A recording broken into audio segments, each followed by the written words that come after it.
አንድ ድለቢስ ከሰሞኑ ፀሐይን በፍታ ጠፋለው ብሎ ሞክሮ ነበር አሉኝና እንደዚህ አይነት ጉድተላዎች እንዲህ አይነት ጉሰማዎች እኛ መልእክተኛውን ስንረሳ ፍቅራቸው ሲደበዝዝ ከሶላዋት እጃችን ከዚክር ሲርቅ ልጆቻችንን በሳቸው መሰየም ስናቆም አላህ እናስታውሳቸው ዘንድ ወደሳቸው እንመለስ ዘንድ መንገዳቸውን እናድስ ዘንድ መሰል መልእክቶች ይመጣሉ።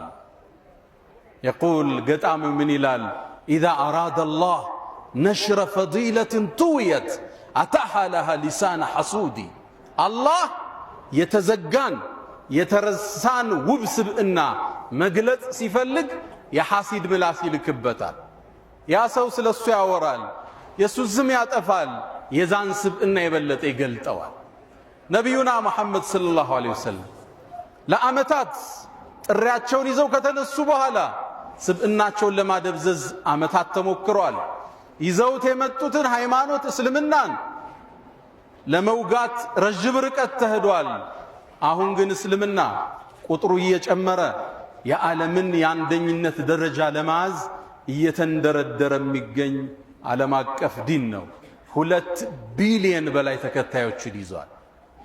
ያኔ እርሳቸው መካ ላይ ነበሩ፣ ብቻቸውን ናቸው። ይሄ ዲን እዚህ ጥግ እንደሚደርስ ግን በወህይ አይተውት ነበር። ለብሉገነ هذا الدين ما بلغ الليل والنهار ይሉ ነበር። ሰሃቦችን ወኔያቸውን ሲቀሰቅሱ ስሜታቸውን ሲያድሱ አይዟችሁ ይሄ ይዤውት የተነሳው ጥሪ ሌሊትና ቀን ከደረሰበት የምድር ጫፍ ይደርሳል። ይሄው ዛሬ አፍሪካ ውስጥ ኢትዮጵያ ውስጥ አዲስ አበባ ውስጥ አንድ መንደር ላይ አንድ መስጂድ ውስጥ ይሄን ሁሉ ተከታይ አፍርተው አልፈዋል ነቢዩና መሐመድ ሰለላሁ ዐለይሂ ወሰለም።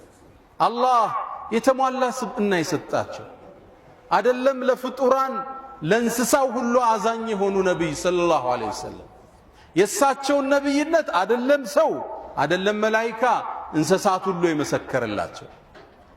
አቡ ሰዒድን አልኹድሪ አንድን አስገራሚ ታሪክ ይነግረናል። ነቢዩ ዐለይሂ ሰላቱ ወሰላም የመጀመሪያ ጥሪያቸውን መዲና ላይ ይዘው ሲነሱ ከመካ ወደ መዲና ሲሰደዱ መዲና ገጠር አካባቢ የሚኖር አንድ ፍየል ጠባቂ የተከሰተውን ክስተት ተርኮልናል። አብረን እንከታተለው። ይሄ ፍየል ጠባቂ በረሃው ላይ ፍየሎችን ይጠብቃል። ድንገት አንድ ተኩላ ይመጣና አንዱን ፍየል ይዞበት ይሄዳል። እረኛውም ሩጦ ይሄድና ከተኩላው አፍ ፍየሏን ይመነጭቃትና ይዞራል። ልክ ዞር ሲል ተኩላው ጅራቱን እየቆላ እንደ ሰው ተናገረ። አተንተዚዑ ሪዝቀን ሳካሁ ላሁ ኢለይ አለ።